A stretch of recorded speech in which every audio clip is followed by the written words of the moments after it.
Bismillahirrahmanirrahim.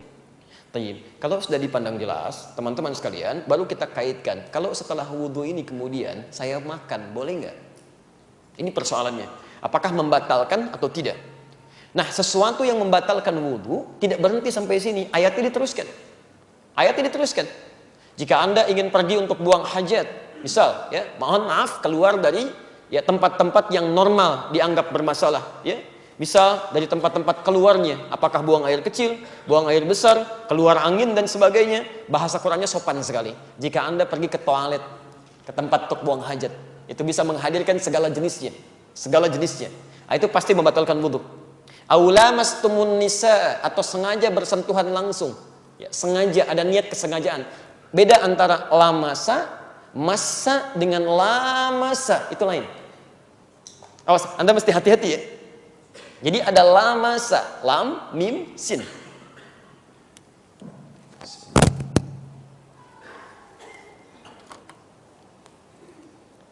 Baik, tolong menyesuaikan sekiranya tidak terlihat. Nanti coba digambarkan saja ya. Insya Allah saya tidak hapus. Pertama ada lamasa, gini, lamasa. Ini.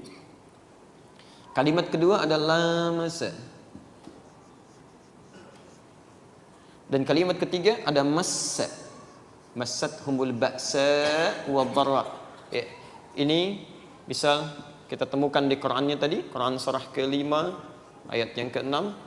Yang ini kita temukan di Quran surah ke-2 ayat 214, posisi paling kanan sebelah bawah.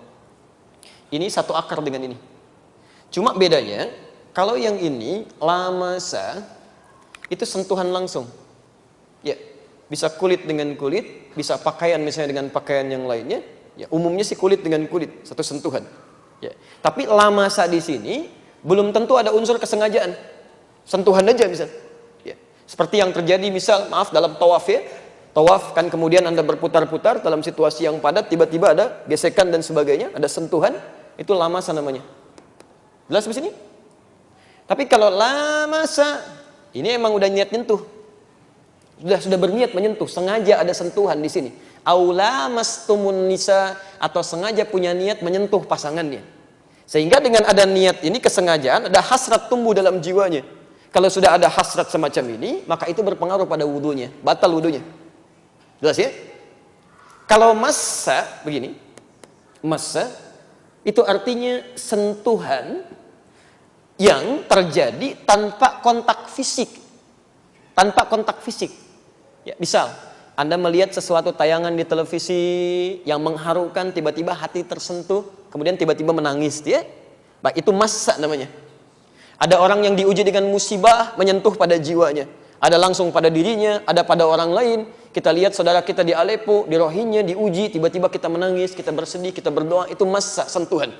Ada pada orang lain, ada pada diri kita. Tapi ini pun bisa masuk pada konteks yang negatif. Ada orang melihat misalnya tayangan yang tidak boleh dilihat, gambar-gambar yang tidak tepat, atau membayangkan sesuatu sehingga muncul sentuhan pada jiwanya yang bisa membatalkan wudhunya. Jelas di sini? Nah, kalau terjadi hal-hal semacam ini, maka itu mutlak, batal wudhunya. Diulang. Jelas ya? Kalau batalnya dalam hal-hal yang dibenarkan, maka tidak ada dosa baginya. Cuman batal saja dia mengulang wudhu. Tapi kalau batalnya diakibatkan oleh maksiat, maka selain batal dia pun berdosa dan dia harus bertobat pada Allah Subhanahu wa taala dari dosanya. Jelas di sini? Baik, hati-hati, kadang-kadang saya pernah temukan orang-orang iseng. Ya, ada pertemuan misalnya reuni, ada kumpul macam-macam, laki-laki perempuan berwudu ditungguin, ayo sini, ayo sini, ayo sini gitu kan. Tiba-tiba keluar pegang gitu, itu enggak boleh. Ya, yang dipegangnya enggak batal karena dia enggak berniat. Cuman yang megangnya dia berdosa. Dia berdosa, dia. Nah, teman-teman sekalian, itu yang sifatnya standar. Lalu bagaimana dengan makanan? Kita kembalikan ke keterangan Nabi Sallallahu Alaihi Wasallam. Hadis Muslim nomor hadis 828.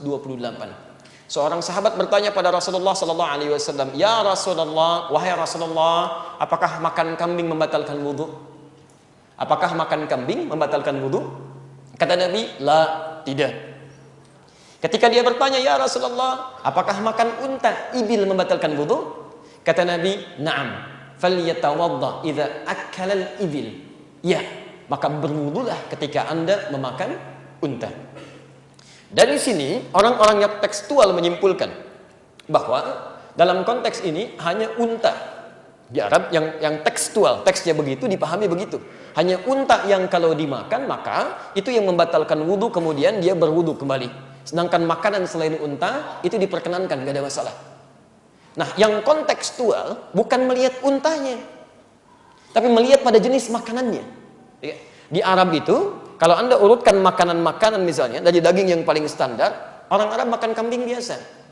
Sampingnya ada zaitun, ada salatah, ada macam-macam. Ya, baunya bisa cepat hilang, normal biasa. Dan kambing di Arab dengan kambing di kita beda. Baunya lebih bau kambing di sini. Karena makanannya lain.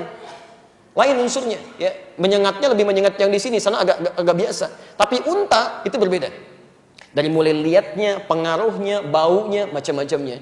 Jadi kalau makan misalnya sekaligus makan daging unta pada saat itu, sementara membersihkannya dengan menggunakan siwak saja, sekarang belum ada semacam odol dan sebagainya, maka ketika digunakan sholat baunya masih ada. Ya, keadaan masih meresap. Maka kemudian dipahami secara kontekstual setiap makanan-makanan yang punya jenis sifat seperti unta, yang kalau dimakan masih menghasilkan bau yang tidak sedap, masih berpengaruh pada kekhusyuan dalam ibadah, maka yang seperti itu yang terbaik berwudu kembali. Misal jengkol dan saudara-saudaranya, kan? Anda makan jengkol, obatnya pete, makan pete, obatnya jengkol, gitu kan? Tapi sama-sama bau di situ.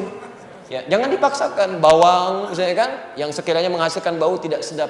Anda saja sudah tidak merasa sedap. Bagaimana Anda menghadap Allah? Anda pribadi merasa tidak sedap, berbicara dengan orang lain merasa tidak nyaman. Masa mau berbicara dengan Allah dalam konteks sholat? Halo, jelas? Baik. Allahu a'lam bishawab.